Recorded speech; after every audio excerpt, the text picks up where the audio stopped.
Marcus Chen had always been considered unremarkable by galactic standards, standing at barely 6 feet tall with dark hair and weathered hands from years of engineering work. He looked like any other human among the thousands who worked the Outer Rim colonies. The Zephyrian Empire had catalogued humans as a Class C species when they first made contact 15 years ago. Not particularly strong, not exceptionally fast, and certainly not technologically superior to the dozen other species that made up the galactic community. The mining station Prometheus floated in the asteroid belt of the Kepler 442 system, extracting rare minerals that powered faster-than-light drives across known space. Marcus worked as a maintenance engineer, keeping the massive extraction equipment running while hauling crews carved wealth from floating rocks. It was honest work, if backbreaking, and it kept him far from the political machinations of Earth's government and the ever-expanding Zephyrian influence. The morning started like any other. Marcus was elbow-deep in a malfunctioning gravity generator when the alarms began screaming through the station's corridors. Emergency lights bathed everything in hellish red as the automated voice announced what everyone feared most. Unknown vessels approaching. All personnel to emergency stations. This is not a drill. Through the porthole in the engineering bay, Marcus could see them coming. Sleek predatory ships with the distinctive curved hulls of the Kethvar Syndicate. Pirates, slavers, and worse. The kind of scum that preyed on isolated mining operations like Prometheus. The station's handful of security guards would be overwhelmed in minutes. Marcus grabbed his toolkit and headed for the command center. Captain Rodriguez was shouting orders while her skeleton crew tried to make sense of their situation. Prometheus had been deliberately built without significant weapons systems. The Zephyrian Empire preferred their human subjects to remain defenseless, easier to control that way. 17 ships, the sensor operator called out, his voice cracking with fear. Kethvar signatures. They're demanding immediate surrender. How long until the nearest patrol arrives? Rodriguez asked. 8 hours minimum. Marcus watched the captain's face fall. They all knew what happened to mining stations that fell to the Kethvar. The lucky ones died quickly. The rest became property, sold in slave markets across the lawless sectors where even Zephyrian authority meant nothing. I'm not surrendering my people to those butchers, Rodriguez declared. Engineering, can we boost engine power? Maybe make a run for it. Not with 17 ships out there, Marcus replied, studying the tactical display. But Captain, what if we don't run? Every head in the command center turned toward him. Rodriguez raised an eyebrow. Explain. Marcus pointed to the asteroid field surrounding them. This is mining equipment, right? We move megatons of rock every day. What if we turned that capability into something else? You want to throw rocks at them? The weapons officer looked incredulous. Not throw, Marcus said, his mind racing as the plan formed. Launch. Precisely. Our mining charges can crack asteroids along predetermined fracture lines. Our hauler ships have industrial-grade tractor beams, and our processing facility has antimatter containment systems that could be repurposed. The silence stretched for several seconds before Rodriguez nodded slowly. What do you need? Access to the mining control systems, a team of volunteers in about 30 minutes, Marcus said. And Captain? I need you to keep talking to them. Make them think we're considering surrender. As the Kethvar fleet closed in, Marcus ran through the station's maintenance tunnels toward the mining control center. Behind him, 3 other engineers followed, trusting in a plan that sounded impossible even to its creator. But Marcus had spent 5 years maintaining the equipment that moved mountains. He knew exactly what it could do in the right hands. The mining control center hummed with power as Marcus's fingers flew over the interfaces. Each mining operation was controlled by quantum computers that calculated trajectory, force, and timing down to the microsecond. Today, those calculations would serve a different purpose. Rodriguez to engineering, the captain's voice crackled over the comm. They're getting impatient. I can probably buy you another 10 minutes. Understood, Marcus replied, sweat beading on his forehead as he worked. Around him, his team was pulling access panels and rerouting power conduits. The plan required precise timing and more than a little luck. The Kethvar commander's voice echoed through the station's speakers, translated by the universal communication protocols. Your time is up, humans. Surrender now, or we will take your station by force and execute half your crew as an example. Marcus looked at his team. Jenkins from Life Support, Park from the Reactor Division, and Okafor from the Hauler Bay. Good people all, with families back on Earth or the other colonies. None of them deserved what the Kethvar had planned. "Are we really doing this?" Jenkins asked, his hands trembling slightly as he finished connecting the firing circuits. "Those pirates think humans are weak," Marcus said, initializing the targeting systems. "They think we're just another species to be conquered and enslaved. They've never seen what we're capable of when we're fighting for our lives." Through the external cameras, they could see the Kethvar ships positioning themselves around the station. Boarding shuttles were being prepared. The aliens were so confident in their superiority that they weren't even bothering with basic defensive formations. Marcus smiled grimly as he activated the mining charges placed throughout the asteroid field. Hundreds of precisely calculated explosions began fracturing massive rocks, sending them drifting in carefully planned trajectories. To the Kethvar sensors, it would look like random debris from mining operations. "Firing sequence initiated," Marcus announced. "All personnel, brace for impact." The first salvo wasn't rocks at all. It was the station's own mining drones. Their industrial cutting lasers modified to focus into tight beams and their power systems overloaded to burn brighter than any weapon the Kethvar expected from a civilian facility. 3 of the approaching shuttles simply vanished in brilliant flashes of light. But that was just the beginning. As the confused Kethvar fleet tried to understand what was happening, Marcus triggered the real surprise. The asteroids he had fractured were moving now, accelerated by precisely placed charges and guided by the station's tractor beam network into a coordinated barrage. "What the hell is that human doing?" The intercepted Kethvar communications revealed their growing panic as building-sized chunks of rock began hammering their ships. Marcus Chen, unremarkable maintenance engineer, was about to teach the galaxy that underestimating humanity was a fatal mistake. The Kethvar flagship Razor's Edge shuddered as a house-sized chunk of nickel-iron asteroid slammed into its port shields. Commander Vextar's mandibles clicked in irritation as he watched his tactical display light up with impact warnings. What should have been a simple raid on a defenseless human mining station had turned into something else entirely. "Damage report," Vextar snarled, his forearms gesturing at the chaos on his bridge. "Shields at 60%, his weapons officer reported, ducking as another impact sent tremors through the hull. "The humans are somehow coordinating the asteroid field against us." "Impossible," Vextar hissed. "Our intelligence indicated this facility has no weapon systems. They're miners, not warriors, but the evidence was undeniable. The asteroid field that should have provided easy concealment for their approach was now a maelstrom of guided projectiles. Worse, 3 of his boarding shuttles had been destroyed by modified industrial equipment that shouldn't have been capable of such precision. On Prometheus Station, Marcus Chen watched the chaos unfold through the mining control sensors. His improvised weapons system was working better than he had dared hope, but he knew it was only a temporary advantage. The Kethvar would adapt quickly, and his asteroid barrage couldn't last forever. "Park, how's our power situation?" Marcus called out over the din of alarms and impact warnings. "Reactors running hot but stable," Park replied from his position at the power distribution console. "But if we keep overloading the tractor beam network like this, we'll burn out the emitters in another 15 minutes. Marcus nodded grimly. 15 minutes to do as much damage as possible before the Kethvar realized they were facing mining equipment, not military-grade weapons. He needed to make every shot count. "Okafor, status on the hauler drones?" 17 units still operational, came the reply. But their cutting lasers weren't designed for sustained combat.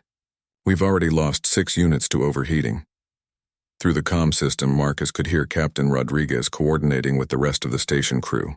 Civilian miners and technicians were being evacuated to the most secure sections of the facility, while the handful of security personnel prepared for the inevitable boarding attempt. Marcus pulled up the tactical overlay and studied the Kethvar formation. The pirates had finally started taking his improvised defenses seriously. Their ships were moving into a tighter defensive formation, point defense systems now active to intercept the larger asteroids. But that gave Marcus an idea. "Jenkins, can you route more power to the mining charges in Sector 7? "Already maxed out," Jenkins replied. "But I might be able to cascade the detonations if you want to try something crazy." "Crazy is all we have left," Marcus said, his fingers dancing over the controls. "Okafor, I need every remaining hauler drone to converge on the lead ship. Don't worry about the cutting lasers, just ram them." "Ram them?" Okafor's voice climbed an octave. "Those drones cost more than I make in a year. The Kethvar will kill us all if we don't stop them, Marcus replied coldly. Money won't matter if we're dead or enslaved. On the Razor's Edge, Commander Vexitar watched with growing alarm as human mining drones began accelerating toward his flagship. His point defense gunners were tracking them, but the small craft were surprisingly agile for industrial equipment. Sir, they're not firing, his tactical officer reported. They appear to be on ramming courses. Vexitar's eyes narrowed. Humans were known for their unpredictability, but this seemed like pure desperation. Destroy them all, and signal the rest of the fleet we're moving to close range. These humans have exhausted their tricks. The first wave of hauler drones died in bursts of plasma fire, their armored hulls no match for military-grade weapons. But Marcus had expected that. What the Kethvar didn't see was the second wave of projectiles. Hidden behind the drones, small chunks of processed or accelerated to tremendous velocities by the mining facility's mass drivers. The projectiles struck the Razor's Edge like bullets from a cosmic rifle. Unlike the massive asteroids that could be tracked and intercepted, these smaller impacts came too fast and numerous for the point defense systems. Holes began appearing in the flagship's hull as hypervelocity. Fragments punched through armor, plating never designed to withstand such precision. Attacks, hull breaches on decks 4 through 7. The damage control officer reported, his voice tight with panic. We're losing atmosphere fast. Vexitar's mandibles ground together in rage. The humans were using mining equipment with a creativity his tactical computers had never been programmed to anticipate. Every attack came from an unexpected vector, utilizing industrial systems in ways that shouldn't have been possible. All ships focus fire on that station, Vexitar commanded. I want it reduced to scrap. But Marcus was already moving to his next phase. As Kethvar energy weapons began hammering Prometheus Station shields, he activated the final component of his desperate plan. Deep in the station's processing facility, antimatter containment fields began fluctuating in carefully calculated patterns. Captain Rodriguez, Marcus called over the comm. I need you to evacuate sections 12 through 15 immediately. What are you planning, Chen? Rodriguez's voice was tight with stress as she coordinated damage control teams around the station. Something that would violate every safety protocol in the book, Marcus replied, watching power readings spike across his displays, but it might just level the playing field. The antimatter processing facility was designed to refine the exotic matter used in faster-than-light drives. Under normal circumstances, the containment systems maintained perfect stability, preventing even a single atom of antimatter from coming into contact with normal matter. But Marcus was deliberately destabilizing the containment fields, creating a controlled release that would channel the resulting energy explosion through the station's superstructure. It was incredibly dangerous.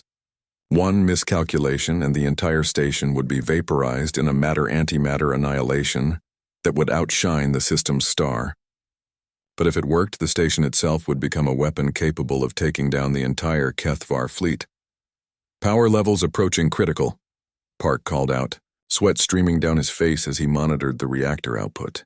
Whatever you're doing, you need to do it fast. Marcus watched the Kethvar ships closing in for the kill, their weapons tearing chunks out of Prometheus Station's hull. Behind him, his improvised crew worked with desperate efficiency. Ordinary maintenance workers transformed into warriors by necessity and determination. The aliens had made their first mistake when they assumed humans would surrender without a fight. They were about to discover their second mistake was coming within range of a human engineer, with nothing left to lose. The antimatter containment field fluctuated like a dying heartbeat as Marcus Chen pushed the mining station systems far beyond their design limits. Warning klaxons screamed through the corridors of Prometheus while emergency bulkheads sealed off sections where hull breaches bled atmosphere into space.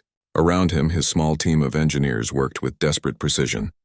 Knowing that one mistake would turn their home into a miniature star, containment field stability at 47% and falling, Jenkins reported, his voice barely audible over the chaos. Marcus, if this field collapses completely, then we take the Kethvar fleet with us, Marcus replied, his fingers moving across the control interface with mechanical precision. Years of maintaining temperamental mining equipment had taught him to work under pressure, but this was beyond anything he had ever imagined. Through the external sensors, he could see the Kethvar ships closing in like predators sensing wounded prey. The Razor's Edge led the formation, its hull scarred but still functional despite the battering from his improvised asteroid bombardment. Commander Vextar had learned to respect human ingenuity, but the alien commander still believed he held the advantage. Distance to target, 5,000 kilometers. Okafor called out from the sensor station. They're moving into optimal firing range. Marcus nodded, watching the tactical display with calculating eyes. The Kethvar formation was textbook perfect for overwhelming a stationary target, but their tight grouping would work against them once he triggered his surprise. The key was timing the antimatter release for maximum effect, while ensuring enough of the station survived to protect the crew. Park, I need you to reroute all available power to the electromagnetic field generators in sections 9 and 10, Marcus ordered. We're going to create a shaped charge effect. Park's eyes widened as he understood the implications. You want to turn the station into a directional antimatter bomb? The containment field is failing anyway, Marcus said calmly. But if we can channel the explosion through the mining facility's loading bays, we can focus most of the energy toward the fleet instead of vaporizing ourselves. It was insane by any reasonable standard. The electromagnetic field generators were designed to manipulate metallic asteroids during processing, not contain and direct matter-antimatter annihilation. But Marcus had spent years jury-rigging solutions to impossible problems, and today would be no different. On the razor's edge, Commander Vextar studied the human station with growing confusion. Sensor readings indicated massive power fluctuations throughout the facility, but his tactical computers couldn't identify the source or purpose.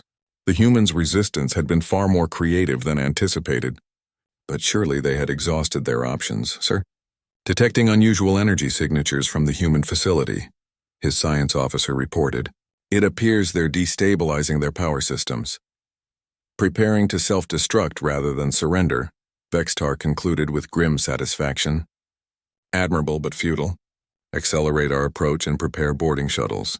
We'll capture what remains before they can complete their destruction. The Kethvar commander's overconfidence was about to become his final mistake. He had assumed the humans were destroying their own facility in desperation, not turning it into a weapon capable of challenging his entire fleet. Marcus watched the range counter drop as the alien ships accelerated toward Prometheus. 3,000 kilometers. 2,000. The electromagnetic field generators were drawing power from across the station, their magnetic coils warming to dangerous temperatures as they prepared to shape forces that could crack planets. Containment field at 28%, Jenkins warned. We're past the point of no return. Everyone to emergency positions, Marcus announced over the station's communication system. Brace for massive decompression and electromagnetic pulse. This is going to get rough.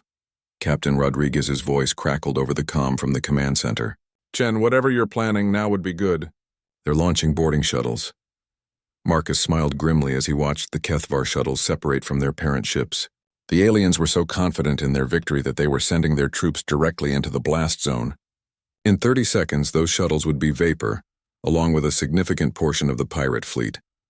1,500 kilometers, Okafor reported, all ships in optimal range. Marcus placed his hand on the containment field control, feeling the vibrations from the unstable antimatter through the station's superstructure. In his mind, he could see the cascade of events that would follow: the field collapse, the matter-antimatter annihilation, the electromagnetic pulse that would channel the explosion outward like the world's largest shotgun blast. For Earth, Marcus whispered, and triggered the controlled containment failure. The antimatter facility erupted in a burst of pure energy that made the system's star seem dim by comparison. But instead of expanding equally in all directions, the explosion was caught and shaped by the electromagnetic field generators, compressed and directed through the mining facility's loading bays toward the approaching Kethvar fleet. The blast wave struck the alien ships like the fist of an angry god. The boarding shuttles simply ceased to exist. Their atoms converted to plasma and scattered across space. The nearest Kethvar destroyers buckled and broke as radiation and electromagnetic pulse overwhelmed their systems. Even the mighty Razor's Edge was sent tumbling through space, its hull cracked and its crew unconscious from the shock wave. Prometheus Station shuddered under the recoil, sections of the outer hull peeling away like flower petals. But Marcus's calculations had been correct. The electromagnetic focusing effect had saved the core of the facility, while devastating everything in its path. In the mining control center, emergency lighting cast eerie shadows as the team picked themselves up from the deck. Most of the control consoles were dark, their circuits fried by the electromagnetic pulse, but backup systems were slowly coming online. "Status report," Marcus called out, his ears ringing from the explosion. "Station integrity at 60%, Park reported from a backup console. "Main reactor is in emergency shutdown, but life support is stable." Okafor was bent over the sensor station, trying to coax readings from the damaged systems. "I'm detecting multiple hull breaches in the Kethvar fleet. Several ships are drifting without power." But Marcus knew their victory was temporary.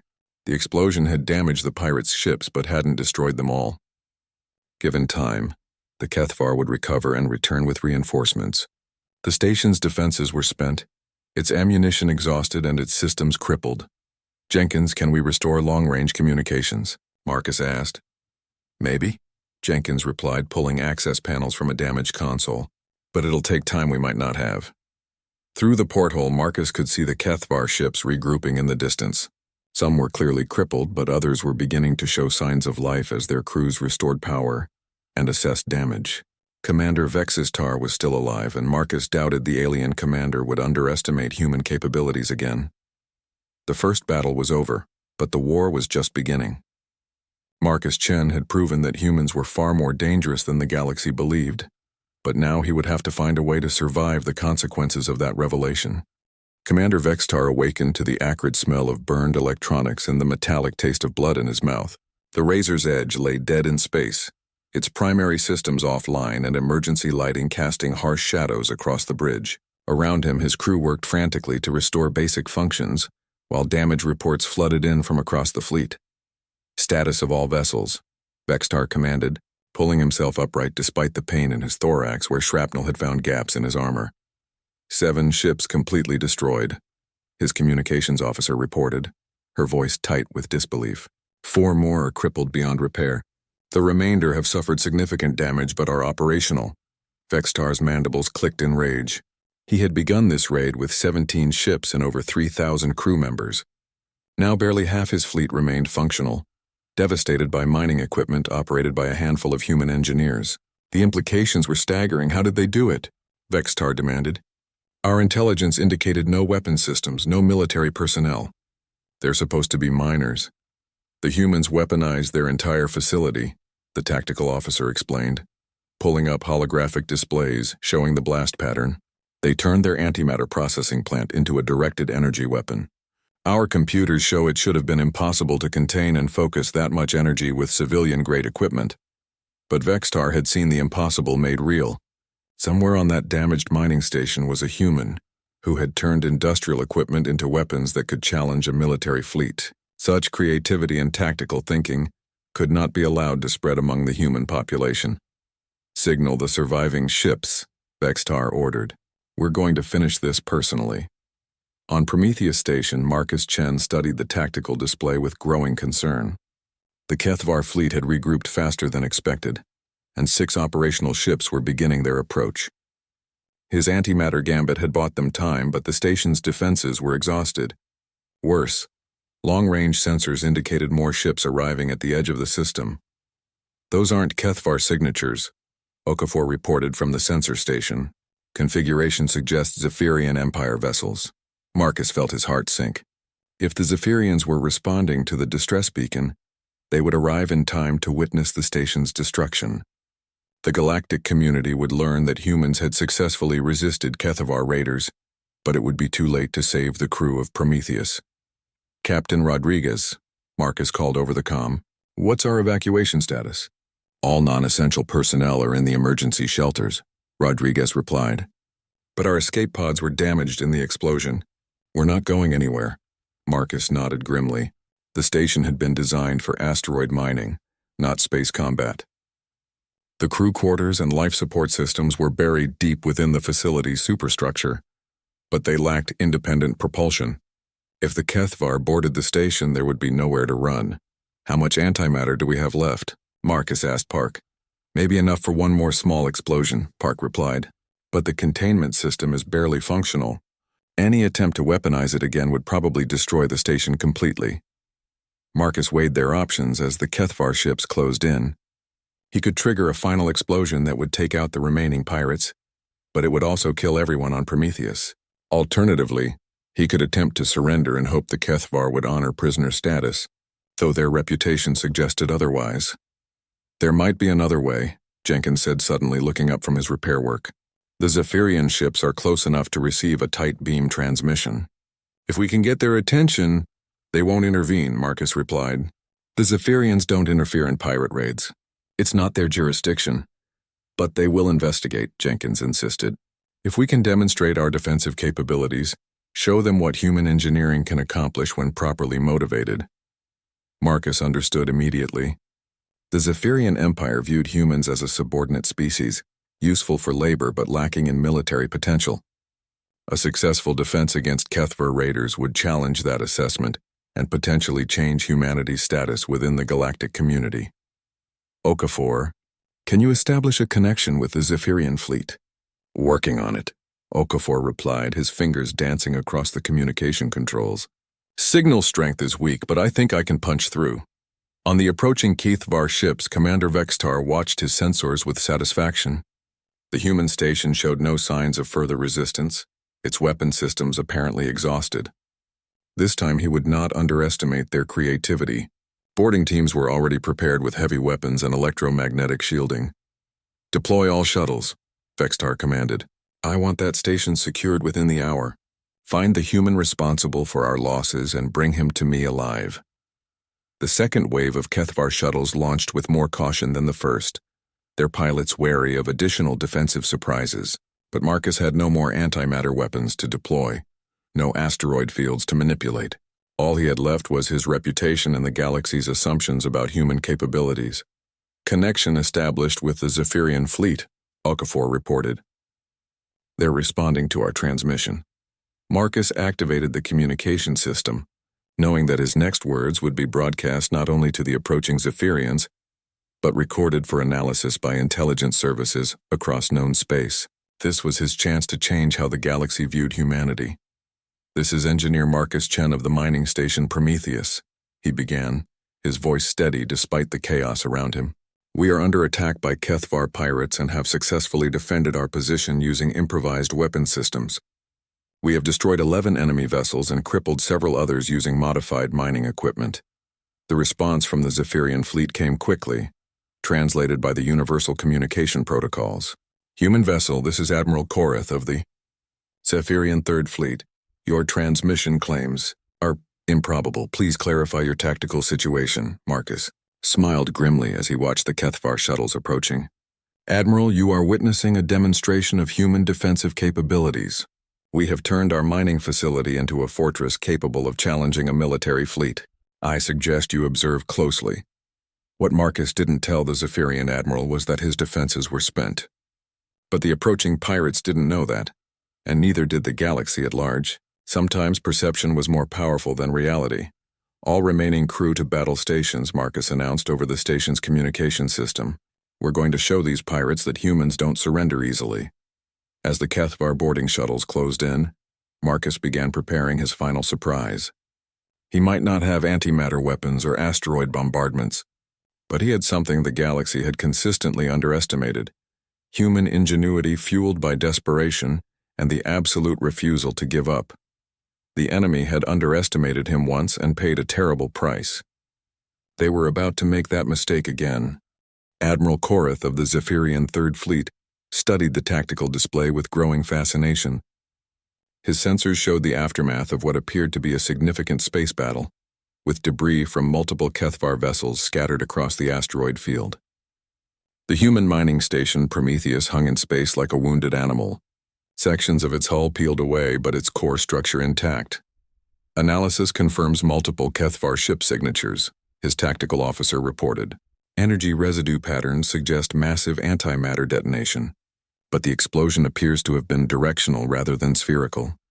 Impossible, Koreth murmured, his scaled fingers drumming against his command chair. Civilian antimatter processing equipment cannot be weaponized with such precision. The containment fields alone would require military-grade electromagnetic generators, but the evidence was undeniable. Somehow, the humans had turned their mining facility into a weapon capable of devastating a pirate fleet.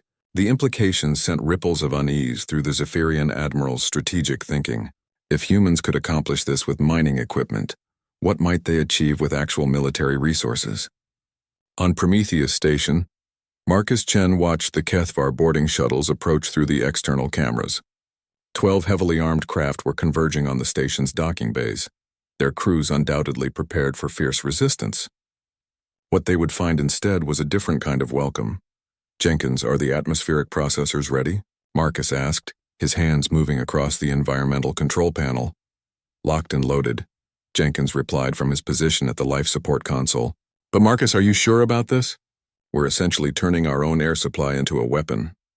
"The Kethvar use a methane-nitrogen atmosphere," Marcus explained calmly. "Our oxygen-rich environment will be toxic to them even at low concentrations. But if we flood the docking bays with pure oxygen, they'll suffocate," Park finished, understanding dawning in his eyes. Brilliant and terrifying. Marcus had studied the technical specifications of every species that operated in this sector. The Kethvar respiratory system was adapted for low-oxygen environments, making them vulnerable to the very atmosphere that humans required for survival. It was a biological advantage that most species overlooked when assessing human defensive capabilities. Okafor, status on the Zephyrian fleet, maintaining position at 50,000 kilometers, Okafor reported. "They're recording everything but not moving to intervene." Perfect. The Zephyrians would witness human resourcefulness without interfering in what they considered an internal matter. Whatever happened in the next hour would be transmitted back to the Zephyrian capital and analyzed by xenobiologists and military strategists across the Empire. The first Kethvar shuttle docked with a metallic clang that reverberated through the station's superstructure. Marcus waited until all 12 craft had attached before activating his surprise. Warning lights flashed throughout the docking bay as atmospheric processors began flooding the compartments with oxygen at dangerous concentrations. "Docking bay atmosphere at 60% oxygen and rising," Jenkins reported. "Kethvar life support should be compromised in approximately 30 seconds. Through the security cameras, Marcus watched as the first wave of Kethvar boarders stumbled from their shuttles, their breathing apparatus struggling to filter the oxygen-rich environment. Within moments, the raiders were gasping and disoriented, their natural respiratory chemistry poisoned by the very air humans breathed. But Marcus wasn't finished. As the Kethvar troops struggled with the hostile atmosphere, he activated the station's industrial cleaning systems. High-pressure jets of decontamination fluid designed to remove toxic mining residue began spraying throughout the docking bays. The cleaning solution was harmless to humans but highly corrosive to Kethvar exoskeletons. "By the void," Okafor whispered, watching the security feeds. "They're retreating back to their shuttles." The surviving Kethvar boarders scrambled for their craft, but Marcus had one more surprise waiting. As the shuttles attempted to undock, magnetic clamps designed to secure asteroid haulers activated throughout the docking bays. The Kethvar ships found themselves trapped against the station's hull, their engines straining uselessly against the powerful electromagnetic fields. Commander Vextar watched in horror as his boarding operation collapsed. The security feeds from the shuttles showed his troops dying not from human weapons, but from the station's own life support systems. Somehow the humans had turned their very environment into a weapon. "All shuttles report trapped in docking bays," his communications officer announced. "The humans have activated magnetic restraint systems." "Fire on the station," Vextar commanded. "Destroy those docking bays and free our shuttles." "Sir, our troops are still aboard," the tactical officer protested. "They're already dead," Vextar replied coldly. "The humans have demonstrated capabilities beyond our intelligence estimates. We cannot allow word of this defeat to spread." But Admiral Korath was monitoring all communications from his position 50,000 kilometers away. The Zephyrian fleet had observed the entire engagement, recording every detail of human defensive innovation. The tactical implications were staggering. "Signal the Kethvar commander," Korath ordered. "Inform him that this sector is now under Zephyrian protection, pending investigation of these incidents." It was a diplomatic fiction, but one backed by superior firepower. The Kethvar fleet was outnumbered and outgunned, their ships still damaged from the humans' antimatter assault. Vextar had no choice but to comply with the Zephyrian ultimatum. On Prometheus Station, Marcus watched through the external cameras as the remaining Kethvar ships began withdrawing from the engagement zone. The magnetic clamps still held their shuttles fast against the station's hull, but the immediate threat of orbital bombardment had passed. "The Zephyrians are hailing us," Okafor reported, adjusting the communication array. "Admiral Korath wants to speak with you directly." Marcus activated the main communication screen, and the scaled features of a Zephyrian admiral appeared. Korath's reptilian eyes studied Marcus with undisguised curiosity, as if examining a particularly interesting specimen. "Engineer Chen," the admiral began, his voice carrying the formal tones of galactic standard protocol, "your defensive actions have been unprecedented. I am authorized to offer immediate evacuation for your crew and protection from further Kethvar raids." "Generous offer, Admiral," Marcus replied carefully, "but I think we can handle ourselves." "Clearly," Korath said with what might have been amusement, "your species has demonstrated capabilities that were not included in our assessment profiles. This incident will require extensive investigation and possible revision of humanity's classification status." Marcus felt a surge of hope. If the Zephyrians were reconsidering humanity's position in the galactic hierarchy, it could mean better treatment for all human colonies. No longer would they be seen as helpless subjects requiring alien protection. "The Kethvar boarding teams are still trapped in our docking bays," Marcus said. "What would you like us to do with them?" "Survivors will be transferred to Zephyrian custody for questioning," Korath replied. "Their testimony regarding human defensive capabilities will be valuable for our strategic assessments." As the communication ended, Marcus realized the full implications of what had occurred. The battle for Prometheus Station had been about more than survival. It had been a demonstration that humanity possessed military potential far beyond galactic expectations. Word would spread through the Empire's intelligence networks, reaching the highest levels of government and military command. "Jenkins, begin cycling the atmosphere in the docking bays back to normal," Marcus ordered. "Let's see how many of our uninvited guests are still breathing." The cleanup process revealed the brutal effectiveness of Marcus's environmental warfare. Of the 144 Kethvar raiders who had attempted to board the station, only 37 survived in any condition to be taken prisoner. The rest had succumbed to oxygen poisoning, or the corrosive effects of the decontamination systems. Captain Rodriguez arrived in the mining control center as the last of the Kethvar prisoners were being transferred to Zephyrian custody. Her face showed a mixture of relief, exhaustion, and dawning realization of what Marcus had accomplished. "The casualty reports are in," she said quietly. "We lost 18 crew members in the attack, mostly from hull breaches during the initial bombardment. But Marcus, you saved over 300 lives today." Marcus nodded soberly. 18 deaths were 18 too many, but without his improvised defenses, the entire station would have been lost. "The Kethvar didn't take prisoners from mining operations. What happens now?" Park asked, looking around at the damage control center. "Now we rebuild," Marcus replied, "but things will be different. The galaxy knows what humans are capable of when we're properly motivated. That knowledge will change everything." Through the porthole, he could see Zephyrian shuttles collecting the last of the Kethvar prisoners. Admiral Korath's investigation would reveal the full extent of human ingenuity under pressure. Military analysts across known space would study the battle, trying to understand how 6 months after the Battle of Prometheus Station, Marcus Chen stood in the rebuilt command center watching cargo haulers deliver the latest shipment of military-grade equipment. The mining facility had been transformed into something unprecedented in human space. A civilian installation with integrated defensive systems that could challenge any pirate fleet. The changes went far beyond Prometheus. Admiral Korath's investigation had sent shockwaves through the Zephyrian Empire and beyond. Human ingenuity under pressure had been officially reclassified from negligible to significant threat potential. Across human space, colonial administrators found themselves dealing with new regulations, new opportunities, and new responsibilities. Another delegation arriving from Earth, Captain Rodriguez announced, reviewing the morning's communication traffic. "The Colonial Defense Ministry wants to tour our modifications and interview the crew." Marcus nodded without looking away from the tactical display. The sixth delegation this month, each one asking the same questions about how mining equipment had been weaponized. What they didn't understand was that the equipment itself was irrelevant. Any sufficiently motivated human could turn almost anything into a weapon, given enough time and desperation.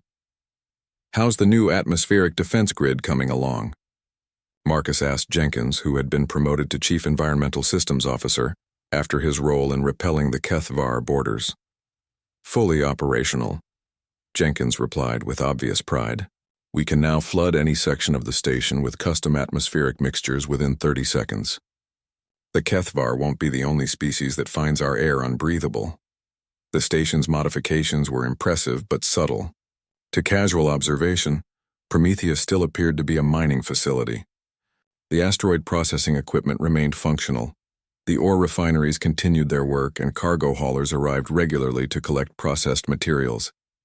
But hidden within the civilian infrastructure were defensive systems that had become the template for human colonial protection. "Incoming priority transmission from Earth Command," Okafor announced from the communication station. "Admiral Harrison wants to speak with you personally, Marcus." The holographic display activated to show a stern-faced woman in the blue uniform of Earth's Colonial Defense Force. Admiral Harrison had been appointed to oversee humanity's new military initiatives following the Prometheus incident. Her expression suggested the conversation would be serious. "Engineer Chen," Admiral Harrison began without preamble, "I have a proposition for you. The Colonial Defense Ministry is establishing a new division focused on adaptive defense systems. We need someone who understands how to turn civilian infrastructure into military assets." Marcus had been expecting this offer for months. Every human colony in the Outer Rim was now requesting consultation on defensive modifications, and Earth Command needed experts who understood the principles behind his improvised weapons. "I appreciate the offer, Admiral," Marcus replied carefully, "but I'm not a military officer. I'm an engineer who got lucky." "Luck had nothing to do with it," Harrison said firmly. "You demonstrated strategic thinking and tactical innovation under impossible circumstances. Those are exactly the qualities we need for humanity's new defensive doctrine." The new doctrine was already being implemented across human space. Colonial facilities were being equipped with dual-purpose systems that could serve civilian functions during peacetime and defensive roles during emergencies. Mining equipment was being modified with military applications in mind. Agricultural facilities were incorporating atmospheric defense systems similar to those developed on Prometheus. "There's something else," Admiral Harrison continued. "Intelligence reports indicate other species are beginning to take notice of human defensive capabilities. The Kethvar have started avoiding human settlements entirely. The Zephyrians are requesting technical exchanges to study our improvised weapons concepts. Even the isolationist Korak Federation is showing interest in our adaptive defense theories." Marcus felt a mixture of pride and unease.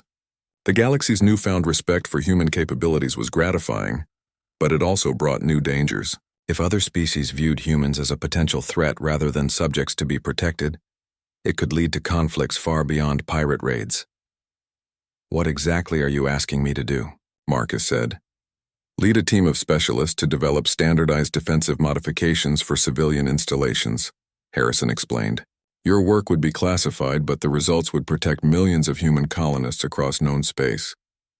Through the command center's viewports, Marcus could see the asteroid field where he had first weaponized mining equipment 6 months ago. The debris from destroyed Kethvar ships had been cleared away, but the lesson remained. Humanity's survival in a hostile galaxy depended on their ability to adapt and overcome seemingly impossible odds. "I'll need full autonomy over my team selection and research directions," Marcus said finally. "And I want to maintain connection with active colonial facilities. Theoretical research is useful, but practical experience is essential." Admiral Harrison smiled for the first time during the conversation. "Agreed. Welcome to the Colonial Adaptive Defense Initiative, Director Chen." As the communication ended, Marcus realized his life had changed irrevocably. The quiet maintenance engineer who had simply wanted to keep mining equipment running was now responsible for humanity's military evolution, but perhaps that was appropriate. The galaxy had underestimated humans precisely because they seemed ordinary, unremarkable, harmless. "So what happens to Prometheus?" Captain Rodriguez asked. "We keep mining," Marcus replied.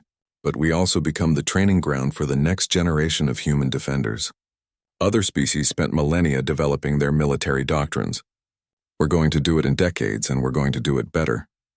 The Kethvar raid had been intended as a simple resource grab, but instead it had triggered humanity's transformation from subjects to equals in the galactic community. Marcus Chen had proven that humans were far more dangerous than anyone imagined when properly motivated. Now he would teach the galaxy that underestimating humanity was not just a mistake, but a potentially fatal one. The enemy had given humans the perfect opportunity to demonstrate their capabilities, and humanity would make sure that opportunity was not wasted.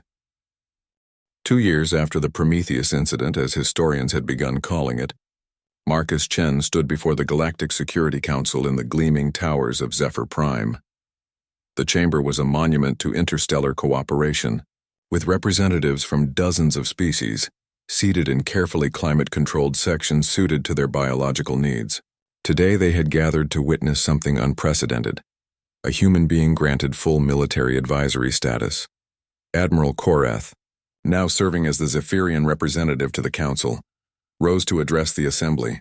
His scaled features had become familiar to Marcus over the past months as they worked together on joint defense initiatives. Esteemed colleagues, Koreth began, his voice carrying clearly through the chamber's translation systems. 2 years ago, we witnessed an event that fundamentally changed our understanding of human capabilities. A single human engineer, using only civilian mining equipment, successfully defended his facility against a significant Kethvar raiding force. The assembly stirred with quiet conversation. The Prometheus incident had become required study material in military academies across known space, but many species still struggled to understand how such a feat had been possible.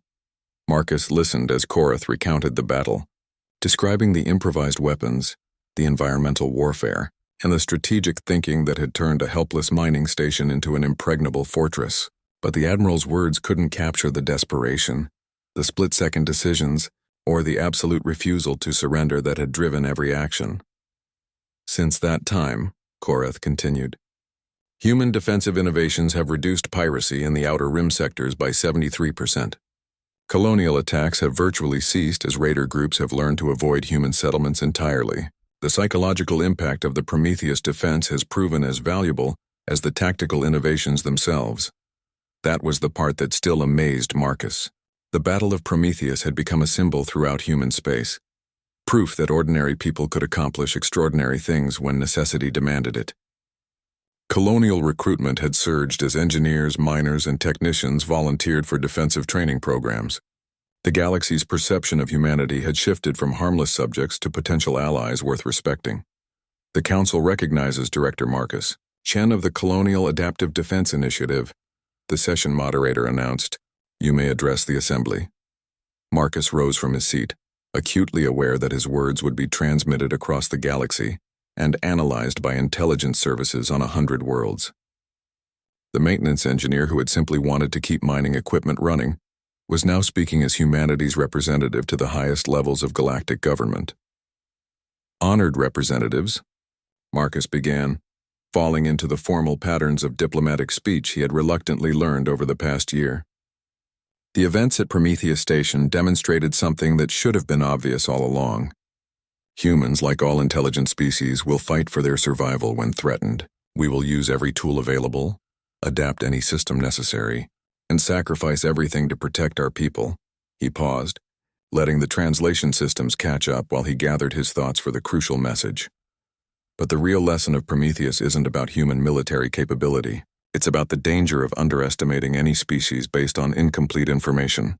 The Kethvar assumed we were helpless because they had never seen us truly threatened. They learned too late that assumptions can be fatal.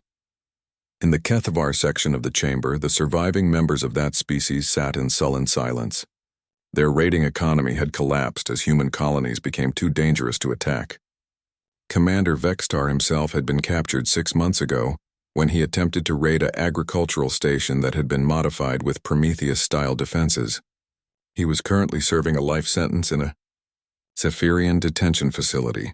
The Colonial Adaptive Defense Initiative has worked with our galactic partners to develop new approaches to collective security, Marcus continued. We have shared our innovations freely because we understand that piracy and raiding threaten all peaceful species. Human ingenuity serves the cause of galactic stability. That was the diplomatic truth, but Marcus knew the deeper reality was more complex. Humanity's new defensive capabilities had earned respect, but they had also created unease among species accustomed to viewing humans as subordinates. The balance of power in the Outer Rim had shifted, and not everyone was comfortable with the change. I would like to conclude with a message for any who might still underestimate human resolve, Marcus said, his voice carrying a subtle edge that the translation system struggled to convey. We are engineers, miners, farmers, and technicians. We appear unremarkable by galactic standards. But when our people are threatened, when our families are in danger, we become something else entirely. We become whatever is necessary to survive and protect those we care about. The chamber fell silent as Marcus returned to his seat. Around him, alien representatives engaged in quiet discussions, their body language suggesting a mixture of respect and wariness. Humanity had proven its worth as an ally, but also its potential danger as an enemy. Admiral Korath approached Marcus as the session concluded. Impressive address, Director. Though I suspect some of our colleagues are now wondering whether inviting humans into the military council was entirely wise. Marcus smiled grimly. They should be wondering. The galaxy spent decades treating us like children who needed protection. They never considered what would happen when we grew up. As they walked through the gleaming corridors of the council building, Marcus reflected on how completely his life had changed. The quiet engineer who had fixed mining equipment was now responsible for humanity's military doctrine across dozens of star systems. But perhaps that transformation was fitting. The galaxy had underestimated what humans could become when properly motivated. Through the tower's viewports, Marcus could see ships from across known space docked at the orbital platforms. Human vessels moved among them as equals now, no longer the helpless subjects requiring alien protection. The Prometheus incident had taught the galaxy a valuable lesson about assumptions and underestimation. Marcus Chen had started as just another maintenance worker on a remote mining station. The Kethvar had seen him as a helpless victim, their first mistake in a series of fatal errors. They had underestimated his ingenuity, his determination, and his absolute refusal to surrender. But their greatest mistake had been underestimating what humanity would become once it learned what it was truly capable of achieving. The galaxy was still learning that lesson, and Marcus intended to make sure it was never forgotten. The enemy had underestimated him, and that mistake had changed the course of galactic history. Now Marcus stood as proof that ordinary humans could accomplish extraordinary things when the stakes were high enough and the motivation was pure enough. The universe would never underestimate humanity again.